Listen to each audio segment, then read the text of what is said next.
and welcome back to my YouTube channel. It's Dawn here. So today I'm with you with part 4 of our mediums, our mixed media journey, and just some comparisons of some products.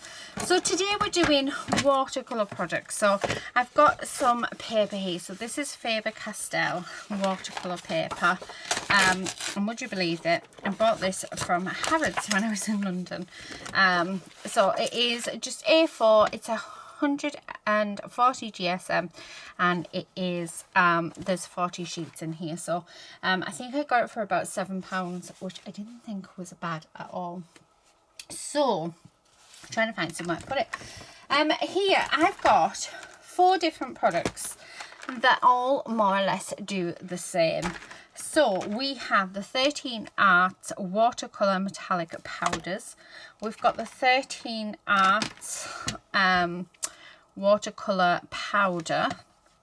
We've got Nuvo's Catherine Wheel shimmer powders. That's the name of the stuff. And we also have Brushos as well. So I've got 4 different products here. I'm going to see if I can get, there we go. So I've got all reds out. So this one is coral red, this is Bordeaux, this is shimmer powder, and this is Brusho. So I'm just going to move them over because these two are more or less like each other, because these don't have any shimmer or sparkle to them, and these ones are very sparkly. So the first thing that I'm going to do is we're going to swatch them out. So we're going to show you.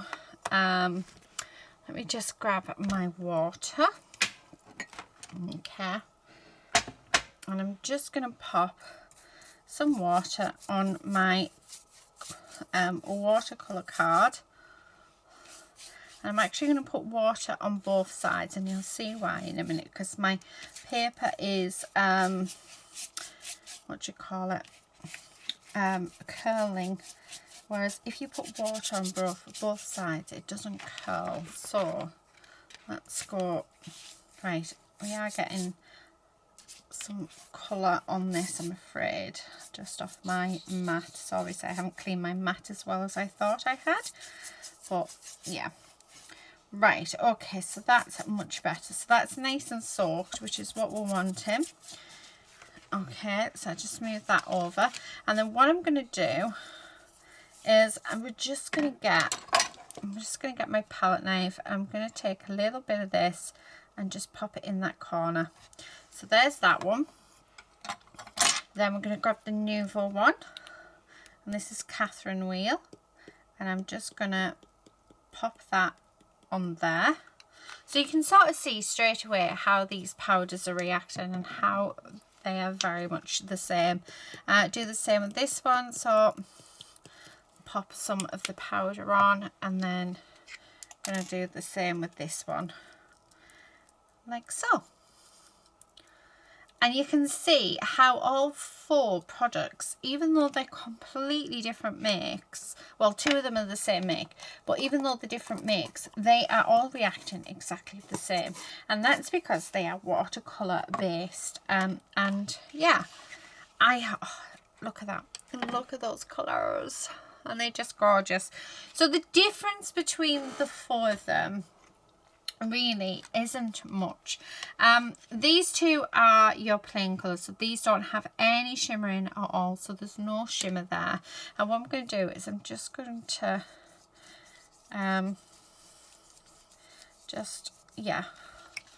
do this with all of them, just so we can see the pigment and see how pigmented they are as well. So okay, like so, because we are comparing them. That's a lovely colour. And then not quite red. I think I could probably chose a better red to actually no, I couldn't. It's the only one that's closest. Okay, so there you go. So you can sort of see now the pigments within within these colours. So you can see that this one doesn't have a lot of pigment in. It's got a bit of shine to it from the the metallic, but yeah, there's not as much pigment as the other three. These three, however, you can see how much pigment is in them. They are gorgeous. This one, the Brushos, is definitely the nicest. It's definitely the most pigmented out of them all. It's such a bright, vibrant colour, and I bet I could stretch that further and further. Then I would probably say the Bordeaux one. So I would say the Brushos is definitely the most pigmented, followed by the Bordeaux, followed by the Nouveau, followed by the 13 Arts. That's how I would say. In terms of value for money, I can't really tell you that because I didn't pay full price for any of these. And I think they're all sort of worth it in their own right, if that makes any sense. I think it depends on what you're looking for. So if you're looking for subtle backgrounds, then these are definitely worth it. These, I am loving these at the minute. I think they are beautiful. I've done a couple of journal pages now using them, and I just absolutely love how they've come out. Let me just grab my journal. I don't even know if it's up yet, but this is using, and you can see that sparkle, this is using these 13 Arts. So depending on what you're doing, the whole thing was actually done using the 13 Arts, and it's absolutely beautiful pigments. Just seeing if I've got any more in here. Using any of these. I want to say I have, yes, here. So this one again was using the 13 Art, and you've just got that beautiful shimmer. So it, you know, I wouldn't say because it's less pigmented it isn't as beautiful, because it is as beautiful. They're all beautiful in their own right. I would definitely say that the Nouveau is more shimmery, but then you can just add more and more powder to it, I suppose. You are getting, I mean, what's the grammage on this? Does it have grams, or does it say, right, so there's 10 grams in this one, and there is, why do mil? There's 20 mil in this. Obviously you would, but you could use mica powders. I do actually have mica powders, and you can use them as well. So you could sprinkle them on and spray them with water, and you would get a really nice metallic look. You could even mix your mica powders in with your Brushos, with paste, with anything, a bit like these. So what we could do, so let's move this out of the way. Something else that you could probably do with these is actually mix them to create paste. Right, let me grab a, what do you call it, my palette, and what we're going to do is we're going to make some pastes up. This is just clear gesso, and it's a nice thick clear gesso, so we can definitely make a paste with it. And then what I'm going to do with each one, we're going to make a paste, and then we're going to spread it on and see, yeah, so, and just mix that in. Okay, because this is going to give you something else as well, you know, a different look. And straight away, I mean, you can see how vibrant that colour is. Doesn't that look stunning? Almost like an orange. It's beautiful, beautiful colour. So just getting all that in one place. There's that one. So I'm going to clean this off. Okay, and let's do this one. Oh, and put in some of that. So again, mix this up. You could do this with gel medium as well, to make it like the colour. You could even use no nails or polyfiller, you know, for your walls. That would work just as well. So many different ways in which you can use this. So absolutely gorgeous colour again. And we are going to spread these, but I just want to show you some of the things that you can do with these. Don't you just think you just have to pour them on to something, and yeah, that's as far as you go, because it isn't. There's so much more you could do. Okay, I think there we go. I say I need a little bit more just to make it. Oh, that colour, wow, That is vibrant. Okay. And then this gives you an idea as well of the colour.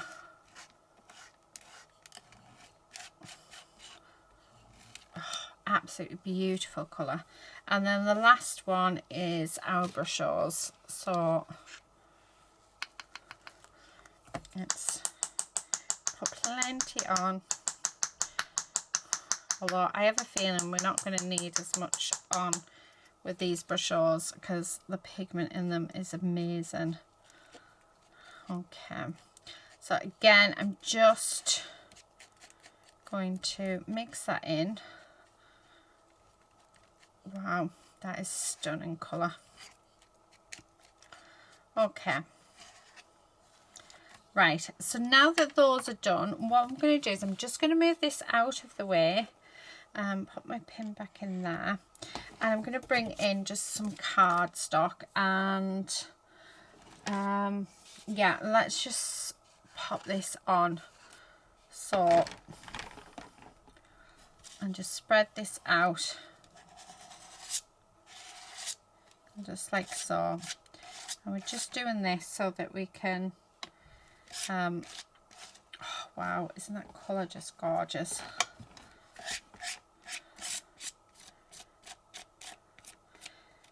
So you can see the colours in a paste. I should have really got a stencil, but yeah. Should I just use it all? Because why not? Because what I can do is cut these down and create backgrounds with them. Or card based, like do a card with them. Oh, that is gorgeous. So there's that one. Okay. And just open this out because this is just a card base. And then let's get the next one. And then by doing it this way as well, we're seeing how well the pigment has broken up into the paste. So whether it's dissolved. So this still, like, it sounds a little bit gritty. And you can see that it isn't as smooth. So this hasn't broke up as well. So that these are obviously bigger chunks of watercolor powder, but still just as beautiful. So that's those two. Like I said, none of this will go to waste. I will use it in something. Let me grab another one. And then the last two, these are the shimmer ones. So this is our Nuvo one. Okay. Like so. And just put that on. Really pretty. So yeah, so even though, I mean, they all have their own sort of, you know, properties and their own thing going on with them. And I wouldn't say I've got a preference to which ones that I would use. I think it would just all depend. So you can see again, this one definitely, and we did put quite a bit of pigment in this one, definitely doesn't have as much pigment on it. So definitely worth using for, so if you're wanting a subtle sort of look, but still a beautiful, beautiful product to use. So when it comes to like your different watercolor powders, whether it be a shimmer powder, whether it be you know, like just your regular watercolor powders, I think they all have their own sort of properties to them that make them special. I mean, let's have a look at this, at the shimmer. Again, I would say the shimmer's about on par. They're both about the same. They've both had issue. Well, this one's actually, the Nuvo one's had issues with breaking down within the gel. And I'm trying to pick fault just for the sake of picking fault, so that you can sort of see if there's like what differences that they have. This one's broken down beautifully, but isn't as pigmented as that one. So I bet once all of the pigment had broken down in that, I bet that's even more. Now with regards to these two, the Brushes is definitely much better when it comes to making a paste. The 13 Arts watercolor powder, however, it doesn't break down. You can sort of see all of the scratches left from where it hasn't broke down, but it is a very big, like, it's a very grainy watercolor powder, whereas this is super fine, so it's going to work better. You could grind this down a little bit more so that it wasn't, but yeah, that's just me picking faults, really. To which one is my favorite? To tell you the truth, I don't have a favorite. I love them all equally. And every time I bring them out, I have so much fun with them, which is what products are all about. I've not tried the explosion powders yet from Pretty Gets Gritty, but again, it's something that I really would like to try, and I bet they're just as nice and as rewarding as these are as well. I've got quite a nice little collection of them. They're brilliant for making backgrounds. They're brilliant for watering down and creating into paints. Yeah, they're just, I would definitely say they're a nice staple to have, especially if you like getting your hands dirty, as I do. But there's so many different properties, there's so many different things that you can do with them that, yeah, I would say with these ones, I don't think it matters which brand. I think it all depends on what you're looking for. If you're wanting bright and vibrant, definitely go with your Brushos. If you're wanting sparkly and vibrant, go with your Nuvo. If you're wanting really a massive pop of colour, then I would probably say these, because the colours in them, all of them, oh, there we've got a scarlet, so I could have done it. I could have done, let's have a look what the scarlet looks like. I thought I had, yeah, so there's so many different sort of things. I'm just going to pop water on because I just want to see. So there, that was just me putting a little on. You can see the comparison. They all more or less match each other, so they're more or less the same colours. They're just so beautiful. So I honestly don't have a personal preference. So I don't know if this video might be a bit disappointing actually with my sort of mini review and my take on these products. These are just the watercolour powders that I have. I do have different watercolour palettes. I have quite a few actually. And the one that I always keep going to with them is my Winsor & Newton one. I love that. But however, I've just bought the Gansby Tamby, well, my husband bought me the Gansby Tamby ones for Christmas, and I am reaching for them. They are so beautiful. The pigment in them is lovely. So I'm finding that pigment is very important to me. So yeah, I do love my colour. I love a good pop of colour, but however, these are just stunning. They might not have that wow factor compared to the other three, but they are still so beautiful, and something that I'm really glad that I've got as well. So yeah, that really is it. That's my take on my watercolor powders. I would say if you're going to start with any, if you're on a budget, then I would definitely say these ones would probably be the ones to get, because you can pick these up. You need to find them, but I know that Crafty has them, and I picked some up off Create and Craft, and they were about £1.50 each. Your Brushels, however, you can buy a pack of 24, I think it is, for £40.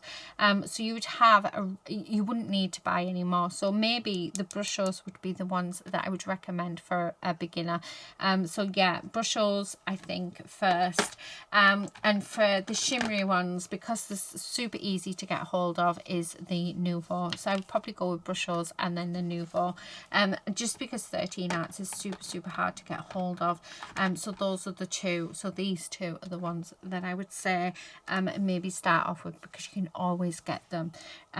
You can't necessarily get the other ones. The other ones came from That's Crafty, and I think once they've gone, they've gone. I don't think you'd be able to get hold of them after that.